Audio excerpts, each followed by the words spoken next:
Bismillahirrahmanirrahim. Assalamualaikum warahmatullahi wabarakatuh. Alhamdulillahirabbil alamin. Nahmaduhu wa nasta'inuhu wa nastaghfiruh wa na'udzu billahi min syururi anfusina wa min sayyiati a'malina. May yahdihillahu fala mudhillalah wa may yudlilhu fala hadiyalah. Asyhadu an la ilaha illallah wa asyhadu anna Muhammadan abduhu wa rasuluh la nabiyya wa la rasula ba'da. Alhamdulillah, segala puji syukur kehadirat Allah Subhanahu wa taala. Hari ini meskipun cuaca dari pagi sudah terlihat mendung, mudah-mudahan hati kita juga tidak ikut mendung. Walaupun di luar gerimis, tapi tidak gerimis di hati kita, ya Bu. Artinya bagi seorang yang beriman itu apapun kondisinya harus tetap bersyukur, gitu ya. Jangan terus ketika Allah memberikan sesuatu yang gak enak, baru sedikit saja kita tidak jadi melakukan kebaikan. Betapa banyak mungkin di luar sana udah pagi atau bahkan mungkin dari kemarin niat mau berangkat ngaji, tapi begitu keluar rumah, loh lah kok rintek-rintek, ya gitu ya. Kok ternyata gerimis, weslah ora sido mangkat. Nah gitu ya. Padahal kalau Rasulullah bersabda, inna idhamal jaza ma'a idhamil bala. Sesungguhnya besarnya ujian itu setara, besarnya pahala itu setara dengan besarnya ujian. Jadi kalau kemudian kita mau melakukan kebaikan, tantangannya gede, rintangannya banyak, pahalanya ya luweh gede, kan begitu ya. Jadi jangan kemudian menyurutkan langkah kita untuk tidak jadi berbuat kebaikan ketika ada rintangan-rintangan. Karena salah satu strateginya setan itu kalau nggak bisa untuk menjerumuskan seseorang dalam kemaksiatan, maka dia rubah caranya. Gimana? Diurungkan untuk tidak jadi berbuat baik. Jadi ibu ora sido mangkat ngaji itu ya digoda setan gitu ya. Nah setan itu sesuatu yang satu sifat yang jahat itu namanya syaitan. Jadi setan itu bukan makhluk, tapi dia kata sifat. Maka syaitan itu ada dua, minal jinni wal minal insi. Ada dari jin, ada dari manusia. Pokoknya anggere welek gitu ya. Kalau nyuruh kita berbuat keburukan, mau jin apa manusia, podo-podo jenenge setan. Nah, jadi kalau kita mau ngaji, mbok rasa ngaji to Bu, bendino ngaji setan we. Ya. Karena sesuatu yang bersifat jahat. Maka di pagi hari itu jangan lupa untuk selalu berzikir kepada Allah. Maka zikir pagi disunahkan untuk kita baca sebagai perlindungan. Ini pernah ada satu kejadian ya. Jadi maaf ini saya ngajak anak yang ngomong lagi pergi. Ada sini. Nah jadi ketika ada satu tabiin gitu. Jadi tabiin itu orang yang dia bertemunya dengan generasi sahabat. Saat itu dia sedang di masjid, kemudian ada seseorang yang mengatakan datang, rumahmu kebakaran. Maka kemudian orang ini mengatakan, nggak mungkin kalau rumahku kebakaran, kata dia begitu. Sampai akhirnya orang ini pulang lagi, ya sudah kalau nggak percaya dibilangin. Sampai akhirnya kedua kalinya, rumahmu kebakaran, bahkan sekarang apinya itu sudah membumbung semakin tinggi gitu. Orang ini tetap bilang, nggak mungkin kalau rumahku kebakaran, Allah pasti menjaga rumahku. Sampai akhirnya ketiga kali orang ini datang lagi bahwa rumahnya sudah nggak ada rumah yang selamat di situ. Maka kemudian ketika orang ini bergegas untuk pulang ke rumahnya, dia mendapati bahwa semua rumah yang ada di sekitarnya sudah hangus terbakar kecuali rumahnya dia. Jadi cuma rumah dia saja yang selamat. Ketika ditanya sama tetangga-tetangganya, apa yang membuat rumahmu itu dijaga sama Allah? Maka beliau mengatakan, sungguh aku mendengar sabda Rasulullah, barang siapa yang membaca doa perlindungan di pagi hari, a'udzu bikalimatillahi tammati min syarri ma khalaq, sungguh Allah akan jaga dia sampai dia kembali ke tempat yang dia membaca doa perlindungan tersebut. Nah, jadi ibu-ibu bisa rutinkan doa perlindungan ini sebelum berangkat ngaji ya, keluar dari rumah, baca doa. A'udzu bikalimatillahi tammati min syarri ma khalaq. Jadi Allah akan melindungi kita sepanjang perjalanan sampai dengan kita kembali ke rumah kembali. Maka pernah ada salah seorang sahabat yang ketika dia digigit kalajengking, kemudian mengadu kepada Rasulullah, "Ya Rasulullah, aku digigit kalajengking." Maka Rasul mengatakan, "Apakah kamu tadi pagi berzikir pagi?" "Tidak ya Rasulullah, aku kelupaan." "Itulah sebabnya kamu digigit kalajengking, karena ketika tadi pagi kamu lupa untuk membaca zikir." Nah, jadi kalau ada kejadian nih, mungkin awak dewe naudzubillah misalkan ketabrak atau mungkin kecopetan atau apa, ya memang itu ujian, tapi coba kita muhasabah lagi. Jangan-jangan tadi pagi saking buru-burunya ora sempet zikir gitu ya. Maka zikir ini kita rutinkan, dan dia garansinya setengah hari aja. Dia punya garansi. Jadi kalau kita baca pagi, sore itu habis masa berlakunya. Makanya ada zikir sore kan begitu ya. Zikir pagi dan zikir sore. Maka zikir ini sebagai tameng. Ini sebagai perisai, pelindung. Pernah ada seorang laki-laki yang pengen nyantet temannya, dia pergi ke dukun, kemudian dukun mengatakan, "Wah, aku tidak bisa menyihir laki-laki ini, temanmu ini," gitu. "Coba cari dukun lain yang lebih sakti." Akhirnya datang lagi ke dukun lain yang lebih sakti, kata dukun ini, "Aku juga tidak bisa menembus dia." Kenapa? Karena dia rajin untuk berzikir kepada Allah. Jadi yang ngomong malah dukunnya. Sampai akhirnya dukunnya bilang, "Karena temanmu ini selalu zikir pagi, jadi keburukan yang aku lakukan kepadanya tuh justru malah mental." Maka begitu diomongin sama si dukun ini, kliennya, temennya tadi akhirnya bertaubat, tapi dukunnya nggak tobat ya gitu ya. Nah, inilah jadi kalau kita pengen dilindungi oleh Allah ya, dimudahkan segala urusan, diantaranya lakukanlah zikir kepada Allah. Boleh tadi dengan doa perlindungan, boleh dengan kita mengucapkan subhanallah wa bihamdi adada khalqi wa ridha nafsi wa zinata arsyih wa midada kalimatih. Dan zikir ini kata Rasulullah, kalau ditimbang di mizan kebaikan, saking beratnya pahala dari zikir ini, sungguh mizan saja sampai keberatan karena betapa agungnya nilai zikir ini di sisi Allah. Maka mudah-mudahan di pagi hari kita sudah melakukan kebaikan, sampai juga nanti dengan kita menghembuskan nafas, sampai nanti kita tidur, semua yang kita lakukan dalam aktivitas juga kebaikan. Dan ini salah satu cara kita bersyukur kepada Allah dengan kita melakukan semua yang Allah titipkan itu ke dalam ketaatan dan kebaikan. Setelah kita bersyukur kepada Allah, tidak lupa kita ucapkan sholawat beserta salam kepada manusia terbaik, yaitu baginda Rasulullah Sallallahu Alaihi Wasallam. Karena beliaulah ini kita dibimbing untuk tahu mana jalan yang lurus, mana jalan yang lubangnya adalah lubang ular gitu kan. Kalau kita nggak ada penunjuk jalannya, kalau tidak Rasulullah yang diutus oleh Allah untuk menyempurnakan agama ini, maka hakikatnya kita semua berada dalam jurang neraka. Maka balas budi kita sama Rasul itu harusnya lebih besar daripada balas budi kita kepada orang tua. Karena Rasul ini yang nunjukin jalan kita dunia akhirat. Maka salah satu bukti kita cinta kepada Rasulullah bukan hanya dalam mengamalkan dan membaca sholawat, tetapi yang lebih afdol adalah menjalankan apa yang menjadi sunnah dari Rasulullah. Itulah sebabnya kita belajar fikih, supaya apapun yang kita lakukan ini ada tuntunannya.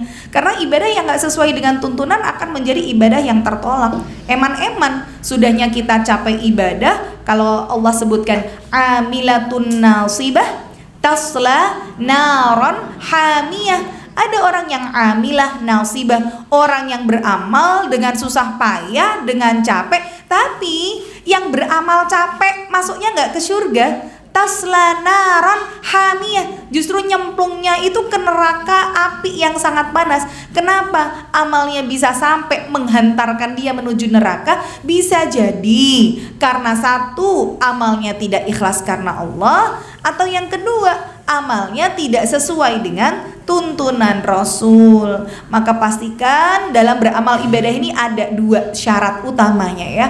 Maka Islam itu dengan agama yang sangat-sangat sempurna. Kalau Islam itu ngajarin kita bukan cuma dari bangun tidur sampai bangun negara tuh ada ya.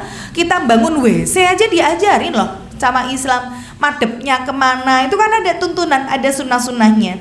Dan Islam bukan hanya memperbaiki di antara misalkan orang yang sakit. Kalau kita datang ke psikolog misalkan, kita yang diobati ya masalah hatinya aja. Kalau kita sakit secara fisik, datang ke dokter yang diobati secara fisiklinya, kan begitu ya. Tapi kalau kemudian kita menjadikan Al-Quran sebagai Rabi'a Qulubina, ada doa di antaranya doa ketika khatam Quran, Allahumma ja'alil Qur'ana Rabi'a Qulubina, kan begitu ya Allah, jadikanlah Al-Quran itu sebagai pelipur lara, penyejuk hati-hati kami. Jadi Al-Quran itu syifa. Syifa itu bukan cuma obat tapi penyembuh. Berarti sakit apapun itu insya Allah bisa disembuhkan dengan Al-Quran ya. Mau sakitnya fisik, non fisik, mau dia sakitnya medis atau non medis, insya Allah Al-Quran bisa menyembuhkan. Maka salah satu ayat dalam surat Ali Imran 139 Allah sampaikan, wala tahinu wala tahzanu wa antumul a'laun. Ini menarik ayatnya. Ketika Allah ngasih motivasi sama kita, biasanya kalau kita tuh lagi ada masalah, kita curhat sama orang, biasanya orang ngasih sarannya apa? Ya wis bu, sing sabar. Nah gitu ya. Biasanya kita tuh disuruhnya sabar aja, wis sabar, jenengan kuat tok gitu ya. Jadi ibaratnya diberikan solusi dari apa? Dari segi hati. Tapi Al-Quran gak cuma melihat dari segi hati kita yang diperbaiki. Wala tahinu wala tahzanu. Jangan kalian bersikap lemah, jangan kalian bersedih hati. Ini menarik. Karena Al-Quran bukan hanya menyinggung dari segi masalah hati. Biasanya kalau orang lagi ada masalah banyak gitu ya, bertubi-tubi ujian, itu kan hatinya ya Allah gitu ya, hatinya kemerungsung, hatinya sempit. Tapi ketika hati kita sempit, otomatis akan berimbas pada physically. Iya enggak? Kenapa kok lorong apa mikir ketoke kan gitu, padahal mungkin nggak ketemu orang banyak, mungkin dia nggak kena virus, tapi karena apa? Buah dari pikiran ketoke dek iki lorone mergo mikir anake kae lho. Misalkan maka Al-Quran memberikan solusi wala tahinu wala tahzanu. Ketika hati kita sedih, itu berimbasnya juga sama tahin, wahn. Wahn itu kan kalau orang yang hamil itu disebutkan dalam Al-Quran wahnan ala wahnin gitu ya. Bertambah susah, payah, berat itu namanya wahn. Maka wala tahinu, jangan kamu merasa lemah. Di situ Al-Quran memotivasi. Ya kalau ada ujian apapun ya, hati kita mungkin yang sakit, jangan pernah sedih, jangan pernah sakit yang ada di dalam hati kita itu merubah fisik kita yang tadinya kuat menjadi lemah. Wa antumul a'laun, karena kalian semua itu orang-orang yang ditinggikan oleh Allah. Derajatnya tuh sama Allah diangkat, in kuntum mu'minin, karena kalian orang yang beriman. Jadi kalau kita itu merasa kita insya Allah aku bukan cuma muslim ya. Kalau muslim itu sekedar syahadat Islam sudah. Mukmin itu lebih daripada muslim. Karena mukmin itu percaya dengan hati, mengikrarkan dengan lisan, mengamalkan dengan anggota tubuh, itu namanya mukmin. Allah ngasih spirit buat kita, antumul a'laun. Kamu tuh orang mukmin. Mukmin itu derajatnya tinggi. Enggak seharusnya orang yang derajatnya tinggi diangkat sama Allah kok karena ada masalah, ada beban, sedih, kayak terus loro, lungkrah, gitu loh maksudnya, ya. Maka Masya Allah, Al-Quran itu sungguh sempurna, syamil. Makanya kalau kita perhatikan salah satunya ceramahnya Dr. Zaidul Akbar gitu ya, bagaimana beliau dokter tapi juga mencoba untuk mengulik dari segi pengobatan ala Nabi ya, apa yang terjadi pada tubuh manusia ketika begini. Itu ternyata ada korelasinya Bu, antara sakit yang kita derita sama kondisi hati dan pikiran kita. Ternyata imbasnya itu sakit fisik adalah karena apa yang kita pikirkan, apa yang kita rasakan. Contoh nih, pernah ada seorang ibu-ibu datang kepada Dokter Zaidul Akbar, kemudian beliau katakan, dok saya punya ya semacam tumor gitu ya, benjolan di daerah mana ini, leher, yang benjolannya itu nggak kempes-kempes. Maka sebelum memberikan resep herbal, beliau tanya dulu sama ibu ini, coba ibu diingat-ingat lagi, pernah punya rasa dendam nggak yang dipendam di dalam hati? Mungkin rasa sakit hati itu sama suami atau sama anak atau mungkin mantu atau sama ipar. Nangis di situ ibunya. Jadi begitu ditanya punya rasa sakit hati nggak, nangis seolah-olah kayak apa ya, selama ini memendam gitu ya.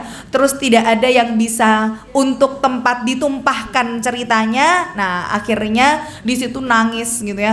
Walaupun tidak cerita masalahnya apa, tapi sebenarnya gini, apapun kondisi fisik kita itu berkesinambungan dengan apa yang ada di hati kita.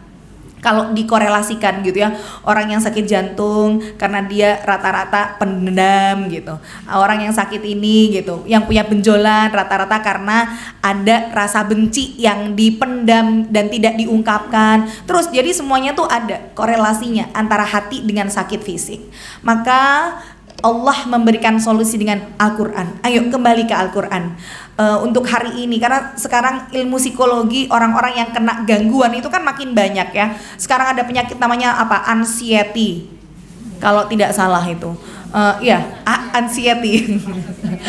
Jadi saya nggak tahu ini penyakit sekarang itu kok aneh-aneh gitu namanya, yang bipolar lah ya, anxiety lah, jadi punya kepribadian ganda lah. Jadi kalau apa ya, marah bisa meledak-ledak, sedih itu kan sebenarnya kenapa kok Allah sebutkan jangan banyak tertawa, karena banyak tertawa mematikan hati kan gitu ya. Sadiquka man abkaka wa laysa man adhakaka. Temanmu yang disebut teman sejati, teman yang baik buat kita, itu adalah yang lebih sering membuat kita menangis. Maksudnya menangis itu menangis takut kepada Allah, daripada yang sering membuat kamu ketawa kan gitu. Berarti sebenarnya banyak tertawa mematikan hati. Maka ketika ada orang yang meledak-ledak, itu kan antara kalau nggak dia seneng berlebihan, sedih berlebihan. Maka Al-Quran itu memberikan solusi, segala sesuatu tuh boleh kita lakukan, wala tusrifu kan gitu. Jangan berlebihan, mau apapun, mau makan minum boleh, asal jangan berlebihan. Bahkan dalam urusan ibadah pun kita tak boleh kok berlebihan, karena disebut ghulu kan gitu. Berlebihan dalam ibadah juga menjadi salah satu orang yang tidak mendapatkan syafaat dari Rasul ketika dia ghulu dalam beribadah. Maka kita belajar lagi ya, masalah aplikasi fikih itu jangan terus kemudian kita jadikan sebagai sarana buat ngelihat orang lain, oh dek koyo ngene ra sunah ki ya, jangan begitu. Tapi coba ini untuk merespon amal ibadah kita, oh yang benar kayak begini. Berarti kalau yang benar kayak gini selama ini aku salah ya. Nah, ini yang diperbaiki. Maka yuk kita belajar lagi tentang fikihnya, dan kita sampai pembahasan di waktu sholat ya, waktu sholat dan sholat sunnah. Karena hakikatnya sholat sunnah itu untuk menambal kekurangan-kekurangan kita di sholat wajib. Maka kalau kemudian ibu dulu merasa pernah saat masih muda sholatnya bolong-bolong, atau mungkin pernah nggak sholat mergo apa dadi manten sehari gitu ya, terus dipajang ketesok tekan bengi. Biasanya manten desa biasanya kayak gitu ya nggak sih Bu?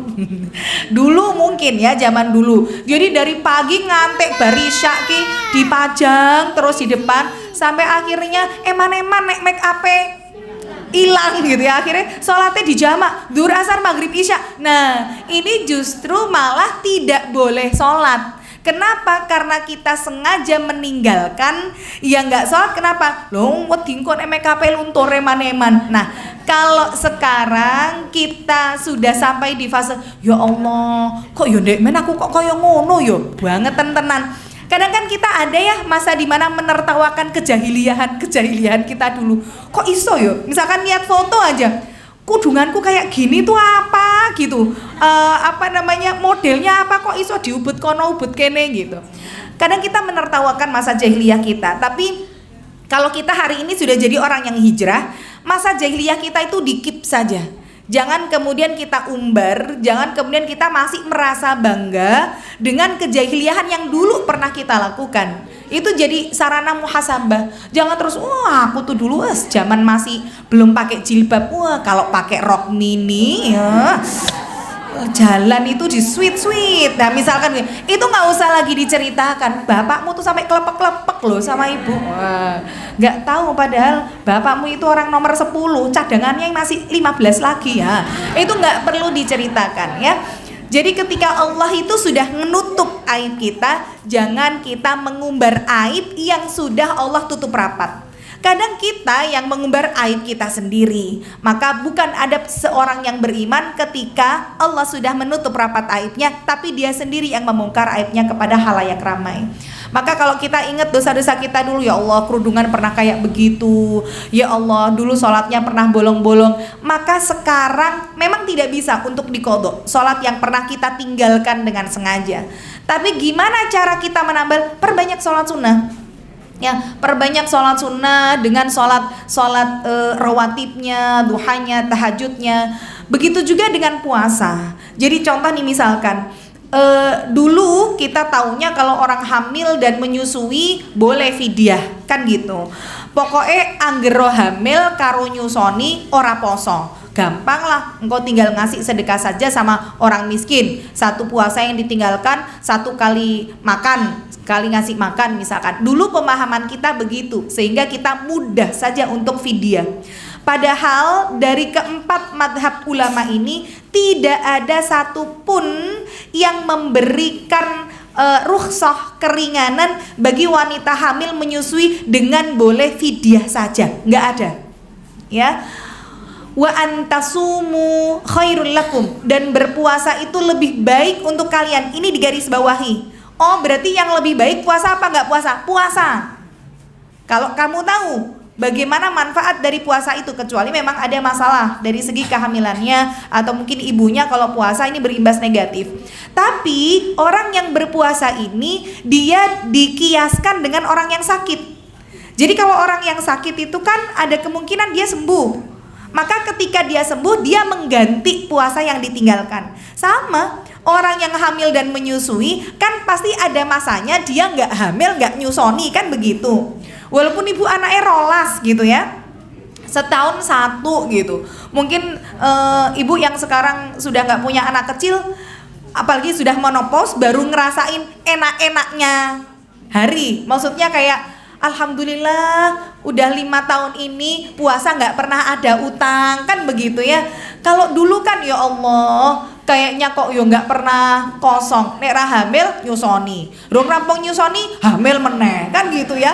Terus aja. Maka sebenarnya ini harus dimotivasi nih. Kalau sekarang masanya adalah masa anak kita, masa menantu kita, kasih motivasi dulu. Ayo bentar lagi puasa. Yang kemarin masih punya hutang apa enggak? Karena hutang puasa itu nggak bisa lunas dengan kematian seseorang, nggak bisa. Jadi kalau anak-anak kita kemarin masih punya hutang, itu ulama saking ihtiyat atau kehati-hatian, kan mungkin banyak ya remaja-remaja yang besok Ramadan saiki hutangnya rong lunas. Ada nggak Bu? Ada, banyak itu. Anak-anak remaja itu banyak. Itu tanya juga ke saya, kalau Ramadan kemarin belum selesai utangnya, terus gimana cara ininya? Karena saya mikir, ya Allah, Allah tuh ngasih 365 hari loh. Sedangkan utangmu paling piro toh? 7, 10. Lah nek 10 aja loh, 365 hari.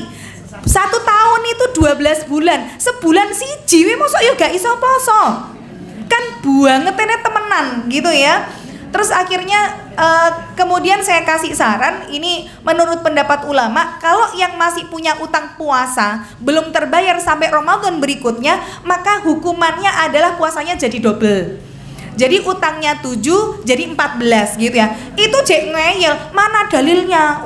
Kan nggak ada itu dalilnya kalau utangnya 7 terus berubah jadi 14. Saya cuma bilangin itu perkataan ulama. Memang tidak ada dalil dari Rasulullah yang memerintahkan. Kalau nggak mau puasa ditambah, ya wis gitu loh. Maksud saya, ya itu pilihan. Tapi kan ulama itu saking kehati-hatiannya, wis lebih baik nambah timbangnya kurang, kan gitu. Makanya ada juga yang berpendapat Kalau tidak dikalikan 2 sebagai bentuk hukuman itu tetap 7 misalkan, tapi ditambah fidyah. Jadi qadha sekaligus fidyah. 7 misalkan utangnya bayar 7, tapi ditambah bayar makan 7 orang miskin. Nah, ini semua sebagai bentuk kehati-hatian. Jadi dalam masalah ibadah itu kan kita nggak tahu yang diterima mana, yang nggak diterima mana. Mosok yo uang itu juga kita yang butuh terhadap amal ibadah itu. Kenapa kita mesti ibaratnya hitung-hitungan gitu lah sama Allah? Ya, maka jangan pernah sepelekan amal sekecil apapun yang bisa kita lakukan, tapi juga jangan pernah pede dengan amal yang kita merasa melakukan amalan yang besar. Belum tentu loh umroh kita yang tiap Ramadan itu diterima sama Allah. Belum tentu loh yang hajinya bisa furoda, yang hari ini hampir 500 juta untuk berangkat haji tanpa masa tunggu 25 tahun gitu ya. Itu belum tentu hajinya juga diterima. Bisa jadi yang memasukkan kita ke surganya Allah itu bukan dengan amal besar, tapi dengan amal kecil yang kadang kita sepelekan dan kadang kita nggak nganggep itu sebagai sebuah kebaikan. Contoh misalkan saat kita pulang pengajian, kemudian kita melihat ada ibu-ibu yang lagi genjot sepeda sambil di depannya ada anak kecil yang dia goncengin, hujan, posisi lagi hujan, di belakang punggungnya ditulisin jual kerupuk 5.000 rupiah gitu.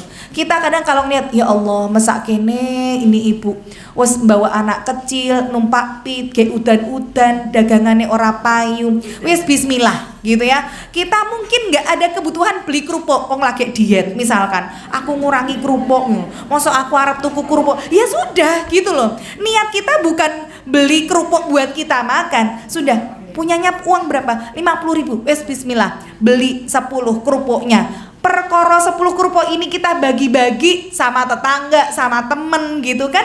Tapi bisa jadi loh doa dia yang tulus saat dia mengangkat tangan saat hujan, ya Allah moga-moga rezekinya barokah ya mbak misalkan gitu. Ya Allah mudah-mudahan dibalas sama Allah dengan balasan yang berlipat ganda. Kita nggak pernah tahu doa dari siapakah yang Allah ijabah. Bisa jadi dari orang-orang yang kita tolong dengan tanda kutip pertolongan-pertolongan kecil, tapi bagi mereka mungkin itu bukan pertolongan kecil. Kita mungkin sibuk gondeli umrohnya, haji kita, padahal yang memasukkan kita ke surganya Allah bukan dari amalan besar kita, tapi dari yang kecil-kecil itu loh, yang kita kadang tidak tahu bahwa itulah yang bisa membuka rahmatnya Allah. Bukankah kita masuk surga karena rahmatnya Allah? Iya, bukan dengan amal ibadah. Jadi kita nggak banyak-banyakan amal ibadah, baik-baikan amal ibadah. Allah tuh nggak nuntut kita banyak kok ibadahnya, tapi yang Allah tuntut ahsan. Mana yang paling baik di antara kalian amalnya, bukan yang paling banyak.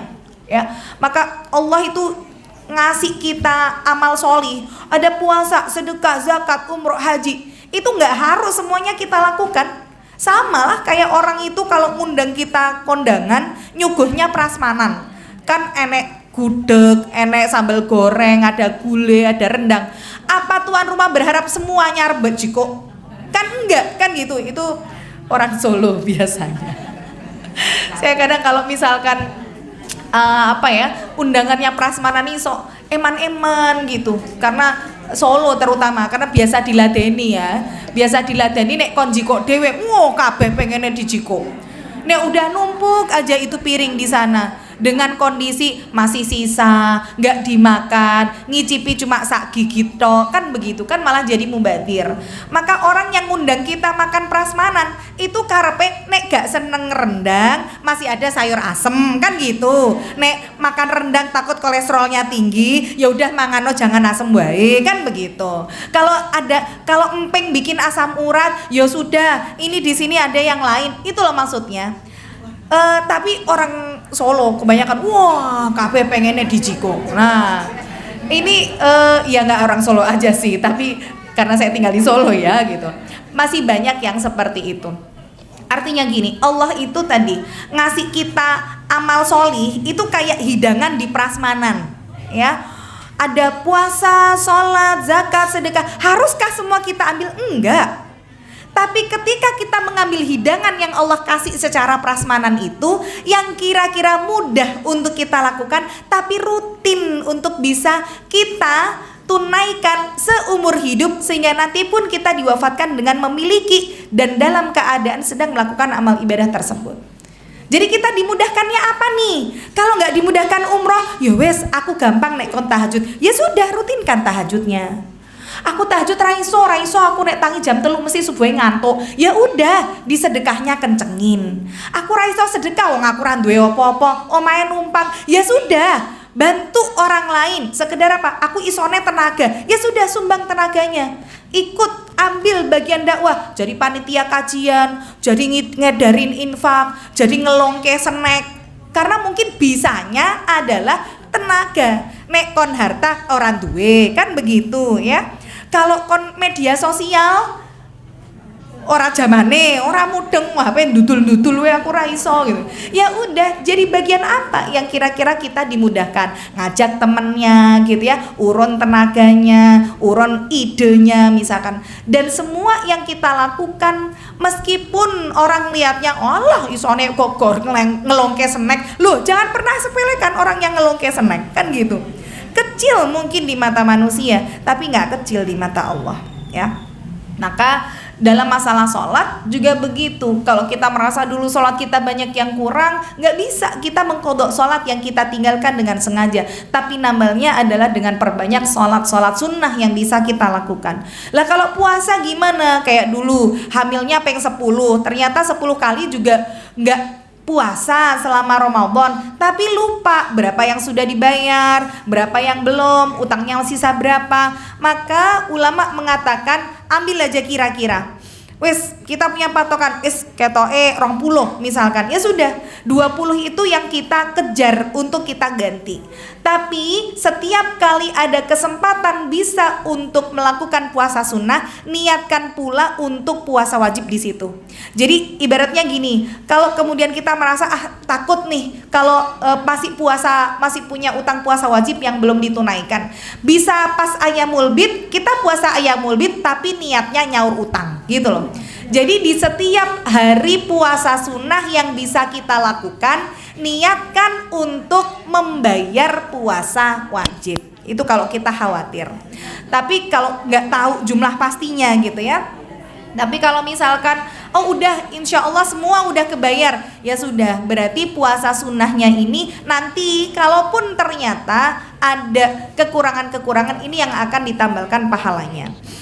Maka waktu sholat ya, kemarin kita bahas waktu sholat duha. Sholat duha sendiri nanti dibagi menjadi 3 waktu. Ada awal duha, ada tengah duha, ada akhir duha. Jadi awal duha itu di waktu jam berapa? Awal syuruk. Jadi syuruk itu sama waktu subuh jaraknya sekitar 1,5 jam. Jadi kalau misalkan di waktu subuh jam 4, berarti awal duha itu di jam 5:30. Nah ini awal duha gitu ya. Berarti jam 5:30 ibu sudah bisa untuk melakukan sholat duha, sudah bisa. Kalau itunya jam 4, kalau adanya jam 4. Pokoknya dikasih jarak aja 1,5 jam. Karena waktu syuruk itu 1 jam. Kemudian saat matahari terbit adalah waktu terlarang untuk sholat. Maka dikasih jeda waktu antara 15 sampai 30 menit supaya matahari bisa meninggi dengan sempurna. Jadi kita kasih jarak waktu 1,5 jam.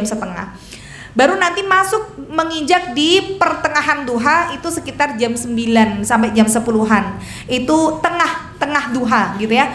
Awal duha, tengah duha, dan akhir duha. Akhir duha sampai nanti sekitar jam 11 siang atau setengah jam sebelum adzan zuhur berkumandang. Jadi ibaratnya dari jam 5:30 sampai jam 11 siang boleh kita untuk melaksanakan sholat duha. Misalkan kita udah sholat duha sebelum berangkat ngaji 2 rakaat. Kemudian di tempat kajian mungkin di masjid belum dimulai kajiannya, masih boleh sholat duha lagi? Boleh ya. Jadi nggak masalah. Tadi sholat duha di awal sudah, sekarang sudah masuk tengah duha, boleh sholat duha lagi? Boleh ya. Sampai nanti 8 rakaat. Ada yang mengatakan 12 rakaat, ada yang mengatakan tidak terbatas jumlahnya. Tapi memang sholat duha ini sholat yang dilakukan secara sendiri-sendiri. Jadi termasuk saya tidak menyarankan buat sekolah yang untuk memotivasi muridnya sholat duhanya berjamaah. Karena memang ada ya untuk apa ya, untuk membiasakan anak sholat duha akhirnya digelar jamaah. Ini tidak ada tuntunannya sholat duha berjamaah, maka lebih baik dilakukan secara sendiri-sendiri, tetap dengan 2 rakaat salam. Jadi sholat yang 4 rakaat itu bukan 4 rakaat langsung selesai, tidak pakai tahiyat awal, tetap posisinya 2 rakaat salam, 2 rakaat salam. Bedanya adalah ketika tahajud yang kita 11 rakaat, hanya yang 11 saja boleh untuk kita sholat 4-4-3 dengan 1 kali salam saja. Ini pengkhususan. Jadi sholat yang 4 rakaat sekali salam itu hanya boleh dilakukan untuk sholat tahajud atau qiyamul lail yang jumlah rakaatnya 11 tok. Kalau di atas 11 atau kurang dari 11 maka tetap 2 gitu ya. Jadi misalkan kita mau tahajud total 11, 4-4-3 boleh. 2 tapi lebih, misalkan mau 23 ya nggak masalah. 2 rakaat peng 10 dengan 3 witirnya. 43 boleh nggak? Boleh. Jadi dalam masalah sholat tahajud itu tidak ada batasan maksimal, nggak ada ya. 11 rakaat gimana? Sholat 11 rakaat itu adalah yang dilakukan oleh Rasul kebiasaannya baik dalam bulan Ramadan maupun di luar Ramadan. Maka hadis yang diriwayatkan dari Aisyah, beliau sabdakan bahwa makana, tidak pernah sekalipun Rasulullah fi Ramadan, baik di Ramadan maupun di luar Ramadan, yazidu ala 11 rakaatan, lebih dari 11 rakaat. Itu sholat tahajud qiyamul lail tarawehnya Rasulullah. Tapi ketika Umar bin Khattab 23, kemudian sahabat yang lain bahkan ada yang 40, apakah Rasul marah? Tidak. Rasul hanya memberikan batasan waktu. Jadi ketika Rasul ditanya, ya Rasulullah berapa rakaat jumlah sholat malam, Rasul tidak mengatakan jumlahnya, tapi Rasul mengatakan waktunya membentang dari ba'da isya sampai menjelang fajar. Nah, jadi sholat tahajud, witir hanya boleh dilakukan kalau kita sudah sholat isya. Kalau setelah waktu isya, bukan setelah sholat isya. Contoh nih, ada orang yang dia safar, maghrib isyaknya dikosor di waktu maghrib, jadi jamak kosor takdim. Berarti kan ba'da maghrib dia sudah melaksanakan sholat isya. Maka ketika habis sholat isya itu dia lanjut ke teraweh, lanjut ke sholat malam atau witir, boleh nggak?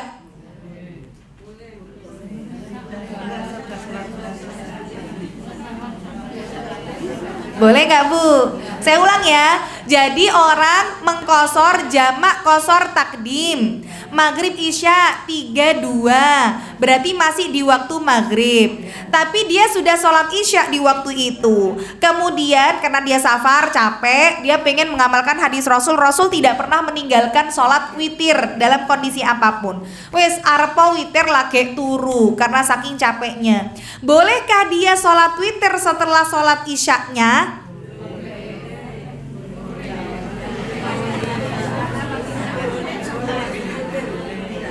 Boleh nggak? Yang bilang boleh kenapa? Karena sudah sholat isya. Yang bilang nggak boleh kenapa? Iya.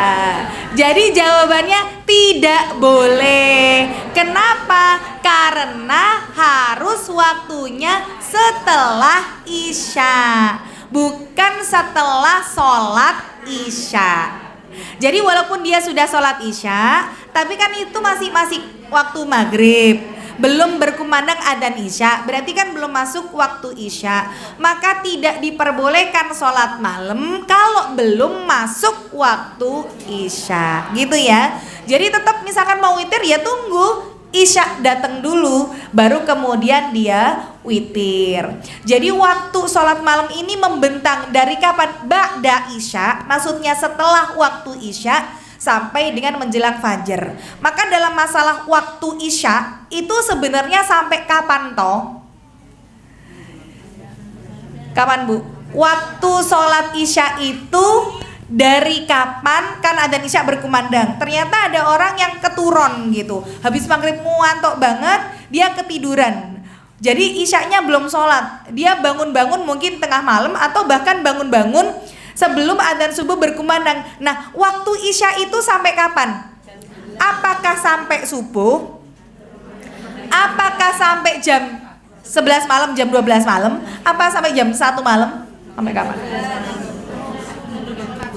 Sebelum sholat subuh, menjelang subuh.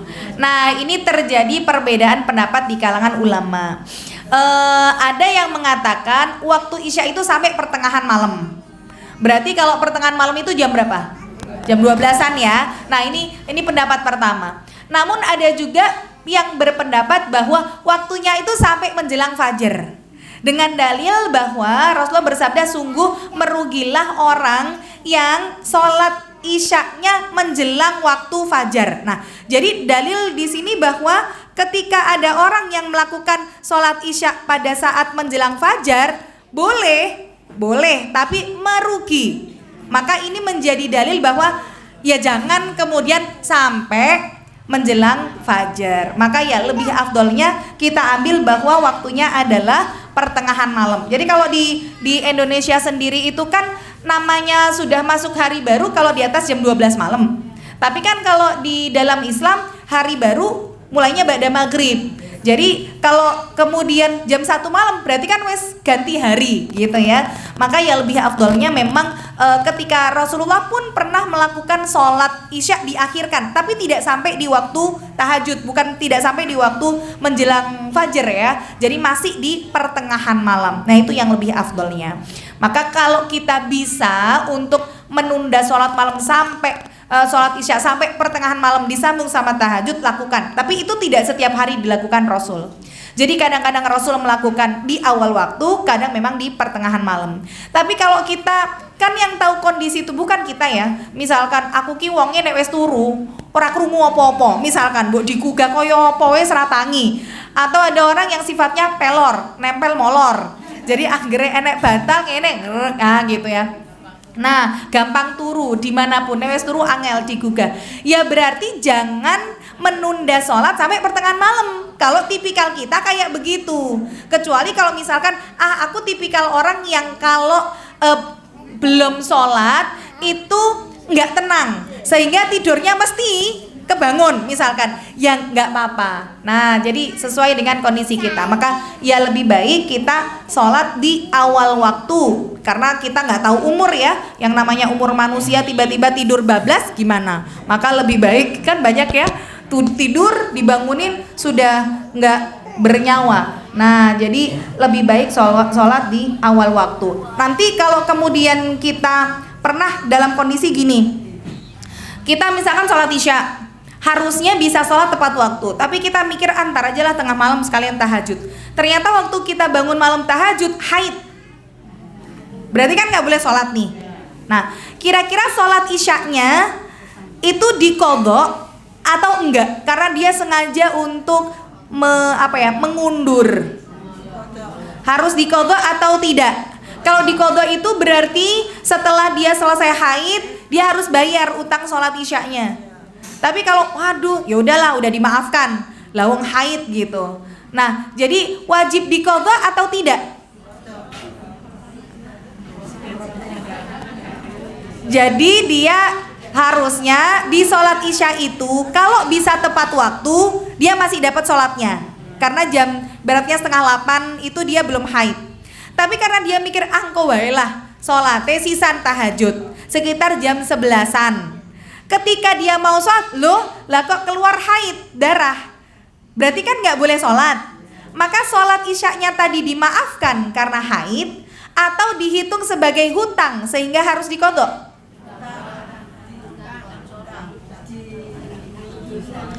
Karena dia meninggalkannya kan, bukan meninggalkan sih, sengaja mengulur, berarti kan karena kelalaiannya.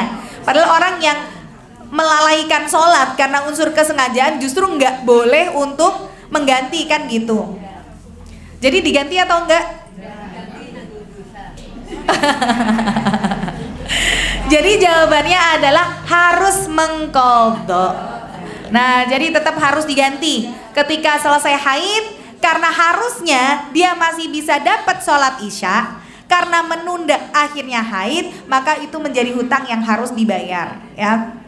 Nah, kalau misalkan ketika dia mengqadha, misalkan dia selesai haidnya sore, misalkan asar, apakah mengqadha sholat isyanya harus di waktu isya?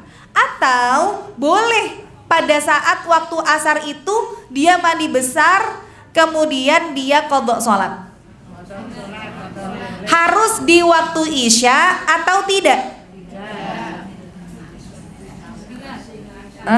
Kan dia mandi besarnya asar, jadi dia mengqadha isya saat itu juga atau nunggu isya baru mengqadha isya?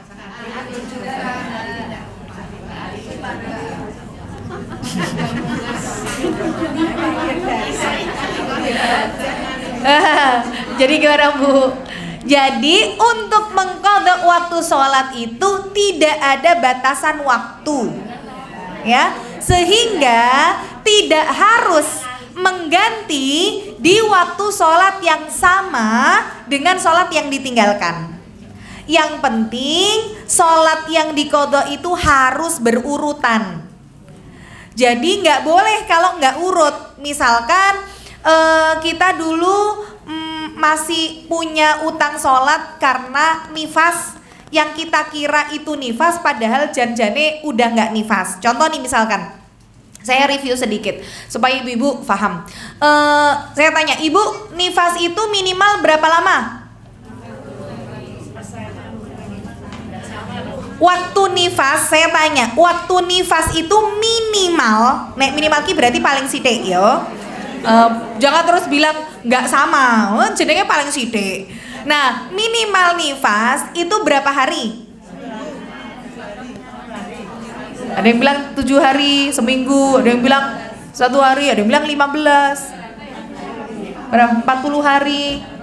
Jawabannya salah semuanya. Minimal nifas itu tidak ada. Loh, gimana maksudnya tidak ada?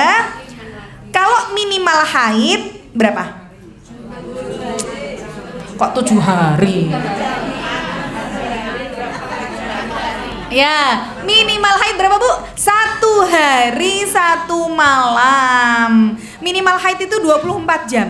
Jadi kalau misalkan ibu nih keluar darah di satu waktu subuh, ternyata duhur, asar, maghrib, isya nggak keluar, maka tetap wajib sholat. Karena keluar darahnya tidak sampai 1 hari 1 malam, karena ada batasan minimal haid sehari semalam. Tapi kalau ibu habis ngelahirin terus nifas, pagi ibu ngelahirin, isya ternyata darah berhenti, berarti langsung mandi besar sholat atau nunggu 40 hari? Ayo, bingung? Karena tadi udah dikasih patokan. Minimal nifas berapa hari Bu? Kok 1 hari ini ya toh? Minimal nifas tidak ada. Jadi kalau misalkan ibu anaknya ngelahirin pagi, ternyata isya itu darahnya sudah nggak berhenti, itu harus langsung mandi besar dan sholat. Tidak menunggu sampai hari ke-40 lagi sholat. Karena orang Indonesia itu taunya rata-rata nifas 40 hari. Padahal dalam kitab fikih nggak ada ketentuan nifas itu mesti 40 hari. Maka Ibunda Fatimah, putri Rasulullah, itu beliau melahirkan sebelum asar, menjelang isya nifasnya berhenti. Jadi beliau langsung mandi besar dan sholat. Nifas nggak sampai setengah hari gitu loh. Jadi kalau misalkan ibu nih coba diinget-inget lagi, dulu waktu habis ngelahirin terus darah nifasnya keluar, itu pernah nggak harusnya 2 minggu wes rampung, tapi karena dikasih tahu sama ibunya zaman dulu, nifaski 40 dino nduk, nek 2 minggu wes rampung, ngenteni tekan 40 dino lagi sholat. Karena banyak loh edukasi-edukasi seperti itu, karena nggak paham ilmunya.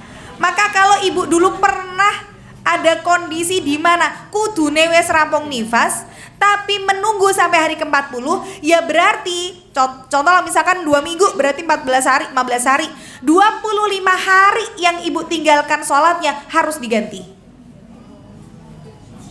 Jadi diinget-inget dulu, ngelairke nifase pirang dino, gitu ya. Nah, tahun piro? Tahun berapa? Ngelahirin anak udah tahun 70, tahun 80. Tahun 80-an ini udah ya Allah 30 tahun, 40 tahun yang lalu gitu ya. Ya saking dulu belum belajar ya. Nah, jadi saya review sedikit nih tentang nifas karena bisa jadi ibu-ibu pernah mengalami. Contoh nih Bu, ada orang yang haidnya 7 hari. Kemudian saya bedakan dulu antara haid sama nifas. Tadi batas minimal nifas sehari semalam, batas minimal haid sehari semalam, batas minimal nifas tidak ada. Sekarang orang haid 7 hari. Terus karena ibu pre-menopause gitu ya, menjelang menopause itu kan haidnya siklusnya berantakan ya. Kadang 3 hari, 5 hari, gorma encerit misalkan gitu, terus nggak keluar lagi. Mungkin pernah mengalami itu. Nah kalau misalkan biasanya sebelum menopause itu haidnya 7 hari, ternyata hari ketiga darah masih keluar, tapi hari keempat dan kelima bersih. Hari keenam ternyata darahnya keluar lagi. Kira-kira hari keempat dan kelima yang ibu bersih dari darah itu dihukumi haid atau suci?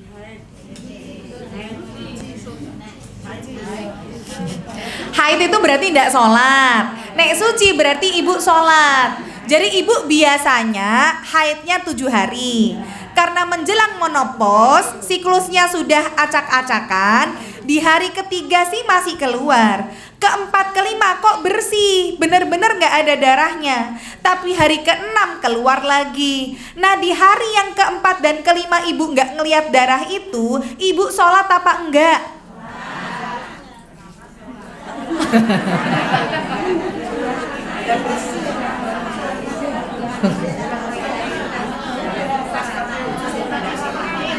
Berarti kalau yang jawab sholat, saya rincikan dulu. Yang jawab sholat berarti 1, 2, 3 enggak sholat, 4, 5 sholat, 6, 7 enggak sholat. Gitu Bu?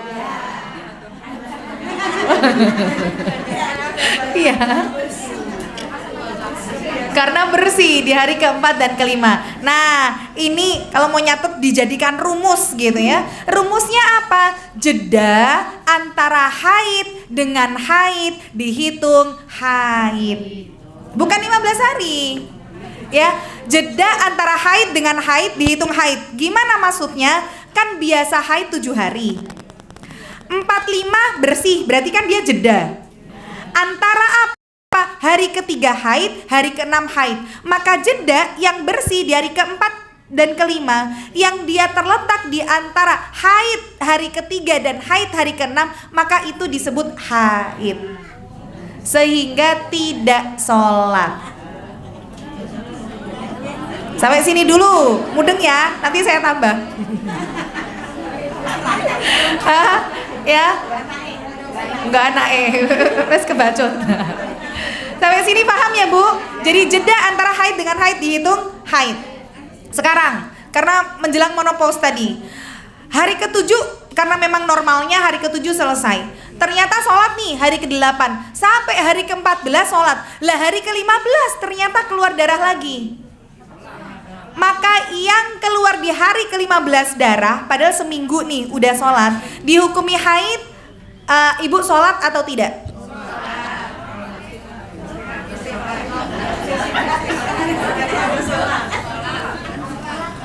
Sholat gak Bu? Jadi laki seminggu, karena banyak nih yang nanya, saya seminggu sudah selesai haid, baru sholat seminggu kok keluar darah lagi. Ini hukumnya apa ya? Haid apa bukan? Sholat atau tidak? Jawabannya sholat. Kenapa? Karena jarak minimal antara haid pertama dengan haid kedua adalah 2 minggu. Sehingga kalau kita belum masa suci 2 minggu, baru seminggu sucinya, maka darah yang keluar lagi disebut istihadhah atau darah penyakit. Sehingga harus tetap wajib sholat. Oke, ini haid. Sekarang Bu, nifas ya. Ibu taunya nifas itu 40 hari. Ternyata hari ke-20 sudah bersih. Terus mandi besar dan sholat. Ternyata sholat nih 10 hari. Hari ke-30 darahnya keluar lagi.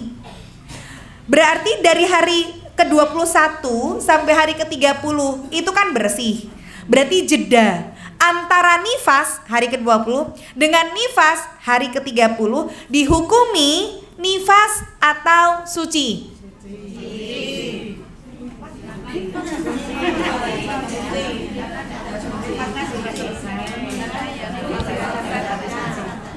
Saya ulang, kebiasaan orang-orang nifas itu 40. Tapi ini kebiasaan orang-orang loh ya, bukan jadi patokan ilmu fikih ya. Kebiasaannya 40. Nah, Ibu 20 hari nifas. Selesai bersih, mandi besar, sholat 10 hari. Ternyata hari ke-30, berarti belum sampai 40 hari ya. Hari ke-30 darah keluar lagi. Maka jeda antara nifas dengan nifas dihukumi nifas atau suci? Tadi rumusnya kalau haid, jeda antara haid dengan haid dihukumi haid. Sekarang jeda antara nifas dengan nifas dihukumi nifas atau suci? Dihukumi suci. Kenapa begitu? Tidak ada batasan minimal dalam nifas. Sehingga kalau 20 hari udah bersih, ya berarti memang dia suci. Terus hari ke-30 yang keluar darah, sholat apa enggak? Kan dari tanggal 21 sampai 30 suci dia sholat. Hari ke-30 keluar darah, dia sholat apa enggak?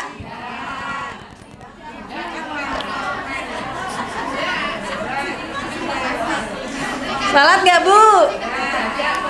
Hah? Kalau istiadah tuh berarti sholat.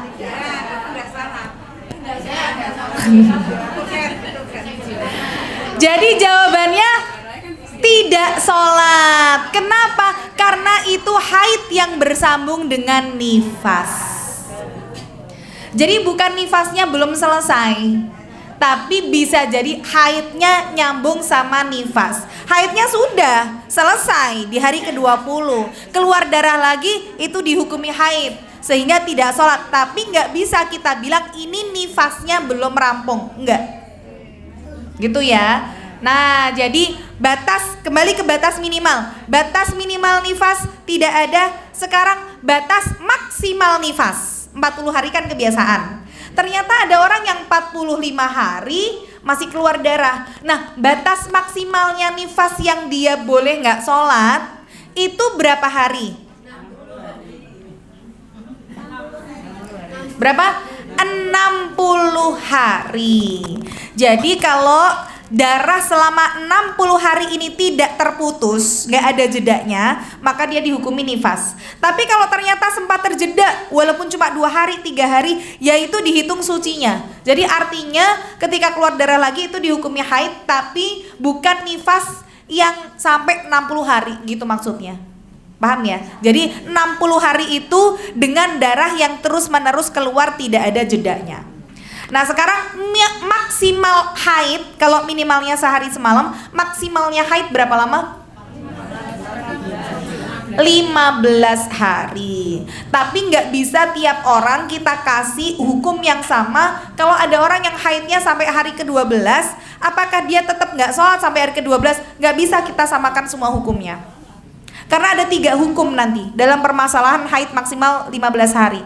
Yang pertama, kalau dia seorang wanita yang memiliki kebiasaan haid secara rutin, maksudnya biasanya 7, pokoknya dari awal dapat haid sampai sekarang 7. Tapi qadarullah karena dia KB atau mungkin pernah minum Primolut gitu ya, pil penunda haid saat haji atau umroh, akhirnya hormonnya jadi berantakan. Maka ketika setelah minum Primolut kok yang biasanya 7 jadi 10, maka di hari ke-8, 9, 10 itu dia sholat atau tidak? Kan batas maksimal haid 15 hari, sedangkan dia itu 10 hari. Maka hari ke-8, 9, 10 sholat apa enggak? Sholat. Kenapa begitu? Karena itu sudah di luar dari kebiasaannya. Karena biasanya 7, gara-gara KB, stres, primolut, haidnya jadi tambah banyak.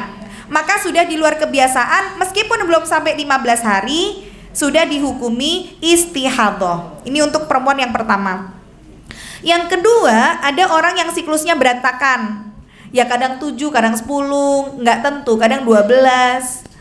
Maka ketika dia haid sampai 14 hari, maka tidak langsung diambil tidak sholat, melainkan dia harus bisa membedakan warna dan sifatnya dulu. Kalau dari hari ke-1 sampai ke-10 warnanya masih merah hitam, dicium, oh baunya masih nggak enak, ya berarti sampai 10 hari dia haid. Tapi begitu hari ke-11 kok warnanya berubah ya, merahnya jadi seger, dicium-cium, oh udah nggak bau, berarti di hari ke-11 dia sudah harus sholat. Karena istihadhah, ya sudah bisa membedakan warna dan sifatnya. Ini hukum yang kedua, jadi nggak langsung ngambil 15 hari. Baru yang ketiga, ketika dia siklusnya berantakan, disuruh bedain warna nggak bisa, suruh cium juga nggak mau. Nah ini juga kejadian soalnya salah satu jamaah kajian tanya karena mau monopause saat itu, Bu saya haid nih begini gitu, hukumnya apa ya, saya keluar darah lagi. Saya bilang ya sudah coba dilihat warnanya, saya nggak tahu ini warnanya apa. Ya sudah dicium baunya, saya nggak biasa cium bau darah, saya fotokan aja ya Bu, katanya gitu. Jadi itu difotokan Bu, maaf ya, maksudnya gini loh, ya saturasi HP, warna HP itu kan beda toh setiap handphone. Yo nek aslinya abang yang kita terima ternyata ungu, gimana, malah salah saya memberi hukum ya. Jadi janganlah untuk perkara-perkara yang seperti itu kita tanya gitu, maksudnya dilihat aja ciri-cirinya gimana. Tapi kalau memang benar-benar nggak mudeng wernone kon ngambu yo gak gelem gitu ya, nah baru nanti diambil hukum yang ketiga. Maksimal haid adalah 15 hari. Kalau lebih dari itu ya berarti dihitung sebagai istihadhah. Kalau sudah selesai ya segera mandi besar dan sholat. Nah kalau misalkan nih contoh kasus lagi, seorang wanita yang dia istihadhahnya nggak terputus, jadi selama 6 bulan itu darah terus. Kira-kira apakah selama 6 bulan itu dia sholat terus? Karena sahabat Rasulullah itu ada Fatimah binti Jahash istihadhah selama 9 tahun. 9 tahun itu gak berhenti Bu darahnya. Nah kira-kira nih kalau ada orang keluar darah terus selama 6 bulan, apakah selama 6 bulan dia sholat terus?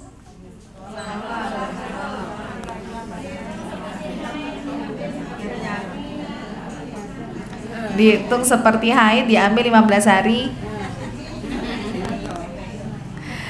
Nah jadi selama 6 bulan bukan dia sholat terus menerus, tapi diambil hukum kebiasaan dia haid, bukan maksimal haid. Maksimal haid kan tadi 15 hari, tapi diambil kebiasaan dia haid sebelum terjadi istihadhah. Contoh yang gampang aja lah, dia biasa haid di awal bulan dari tanggal 1 sampai 7. Maka kalau darah itu 6 bulan berturut-turut nggak berhenti, maka setiap tanggal 1 sampai 7 itu dihukumi haidnya. Sehingga 7 hari di awal ini yang dia nggak sholat, nggak boleh hubungan badan dengan suami gitu ya, nggak boleh puasa. Tapi kalau sudah lebih dari tanggal 7, maka dia tetap sholat seperti biasa. Nanti sampai di hari itu sama. Maka nanti hukum wanita yang istihadhah tidak terputus, nanti tetap dia terkena hukum wanita yang haid ketika dia mengambil masa haidnya. Contoh, wanita haid itu nggak boleh hubungan badan. 2 diantaranya nggak boleh dijatuhi talak, nggak boleh diceraikan. Maka seorang wanita yang dalam kondisi haid, ketika dia diceraikan sama suaminya, disuruh merujuk dulu. Kalau kemudian setelah selesai haid suci dan belum digauli, baru boleh dijatuhi talak. Tapi kalau misalkan nih, wes tak cerai ke kamu, padahal namanya wanita dalam kondisi haid itu kan emosian ya, wah ya wes rapopo aku mbok cerai no ison aku, misalkan gitu. udah suruh nyerahin dia nantangin gitu ya. Yang kan namanya orang emosi ditambahin. Akhirnya ketika diceraikan, itu cerainya nggak sah. Jadi harus dirujuk sampai kapan? Dia suci dulu. Begitu sudah suci, namanya hormonnya sudah stabil, suaminya baik lagi, kue kok ayu tode misalkan ya. Nah, ternyata terjadi nih hubungan badan antara suami istri ini dalam kondisi suci. Seminggu kemudian berantem lagi, wes cerai we, misalkan. Maka boleh nggak bercerai? Tidak boleh. Kenapa? Karena dalam kondisi suci sudah digauli. Maka suruh ngerujuk lagi sampai kapan? Sampai haid lagi, tunggu suci lagi, belum digauli. Wes mas, aku saiki mung durung mbok gauli, ndang nek arep nyerekno. Gitu ya. Ora situ ya.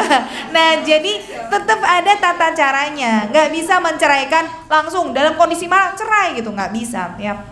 Jadi dalam kondisi-kondisi seperti ini berlaku juga bagi wanita haid tadi yang memang istihadahnya tidak terputus. Nah, makanya ibu diingat-ingat lagi dulu ngelahirin tahun kapan, terus nifasnya kira-kira nunggu sampai hari ke-40 atau enggak, terus ibu dulu pernah keguguran atau enggak. Kalau dulu pernah keguguran, usia hamilnya saat itu berapa bulan? Karena kalau usia hamilnya di bawah 4 bulan dan setelah itu keluar darah ibu nganggepnya nifas, yang cuma 10 hari itu ibu ndak sholat, sekarang harus diganti. Karena disebut nifas itu kalau kegugurannya usia kandungan di atas 4 bulan. Jadi kalau baru 5 minggu, 10 minggu, maka darahnya istihadah. Nah, kalau nggak tahu piye yo 40 tahun yang lalu piye sing nyaur gitu ya. Sudah bismillah, niatkan, kita ambil patokan dulu. Patokannya oke, 20 hari contoh. Maka nanti ketika mengqadha itu yang penting berurutan sholatnya meskipun tidak di waktu sholat yang sama. Habis subuh misalkan, bisa nyaur subuh, duhur, asar. Karena selak masak, nyiapin suami, anak-anak misalkan, yo berarti iso nyicilnya 3 waktu sholat. Nanti anak-anak sudah berangkat sekolah, awak dewe agak istirahat gitu ya, sekalian duha, habis itu nyicil maghrib isyaknya. Berarti selesai 1 hari di waktu duha. Masih ada waktu nih sampai duhur, ya udah nyicil lagi hari kedua, subuh, duhur, asar, maghrib, isya. Selesai nih sampai duhur, ba'da duhur nyicil lagi terus begitu. Jadi yang penting waktunya berurutan. Tapi kalau misalkan nggak inget, ya sudah, setiap kali sholat sunnah itu diniatkan buat menambal kekurangan-kekurangan di sholat wajibnya. Gitu ibu-ibu.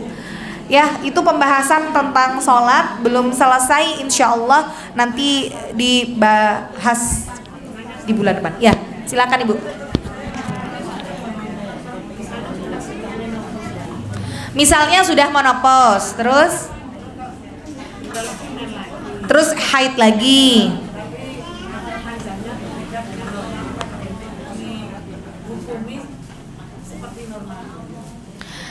Ya, jadi ketika sudah menopausnya berapa lama? 1 tahun sudah menopause. Terus ternyata kok keluar lagi, maka darah ini dihukumi darah haid atau darah istihadah gitu ya. Kalau memang kita sudah terputus dari haid, berarti darah ini dihukumi darah istihadah atau darah penyakit, maka tetap wajib sholat gitu ya.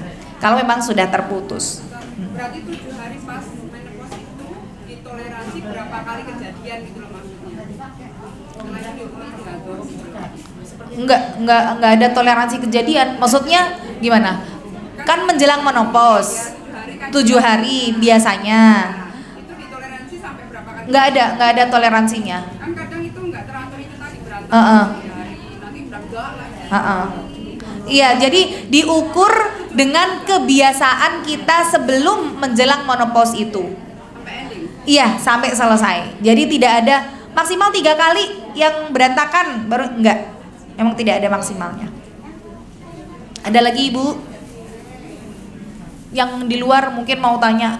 Nanti sudah saya tutup gerundul gitu semua di depan banyak. Kalau niatnya qadha itu boleh itu enggak?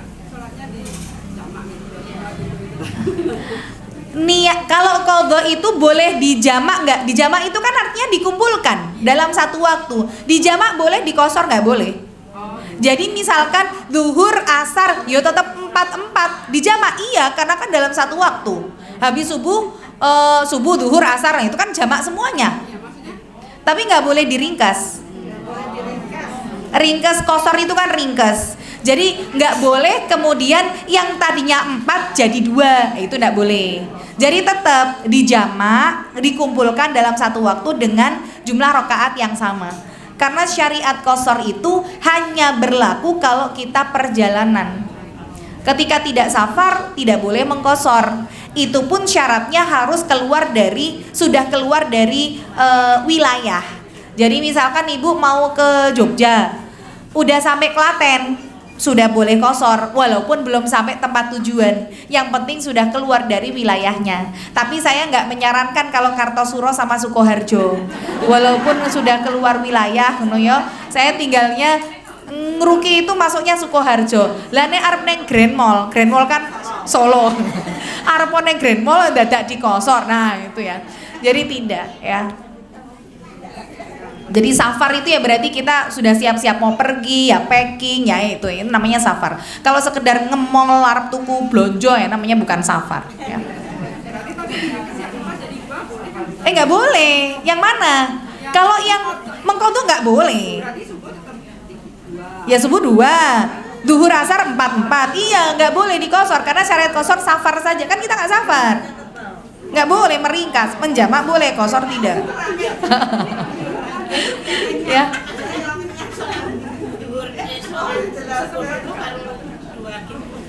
Sholat subuh dulu baru 2. Sholat subuh, terus qadha, ganti subuh, ya 2. Nanti zuhur ya 4. Pokoknya rakaatnya nggak boleh dikurangi. Walaupun waktunya bukan waktu yang sama dengan yang kita qadha itu. Bingung nggak Bu? Masih bingungnya di mana? Ya, qadha nyaur. Qadha mengganti, ya mengganti. Iya. Qadha sama qashar beda ya. Kalau qadha itu mengganti, kalau qashar meringkas. Kalau jamak mengumpulkan, ya. Ya, jadi pelan-pelan dicerna. Ya, itu ibu-ibu nanti kalau ada yang pertanyaan yang jauh-jauh nggak bisa tanya, boleh nanti ke depan ya. Ini saja yang bisa saya sampaikan, mudah-mudahan bisa mencerahkan amalan-amalan kita yang dirasa kurang, ditambal dengan perkara-perkara yang sunnah. Kalau kita tahu amalan yang masih kurang ya diganti dengan amalan yang wajib, karena sebanyak apapun amalan sunnah yang kita lakukan nggak akan pernah bisa menyamai dari pahala yang wajib. Jadi tetap dahulukan yang wajib daripada yang sunnah gitu ya. Artinya kalau misalkan yang wajib sudah terpenuhi, tambahlah dengan yang sunnah. Baik, semoga yang disampaikan bermanfaat. Ada kekurangan semuanya datang dari saya secara pribadi, ada kebaikan semua datang dari Allah Ta'ala. Barakallahu fikun, wabillahi taufiq wal hidayah. Wassalamualaikum warahmatullahi wabarakatuh.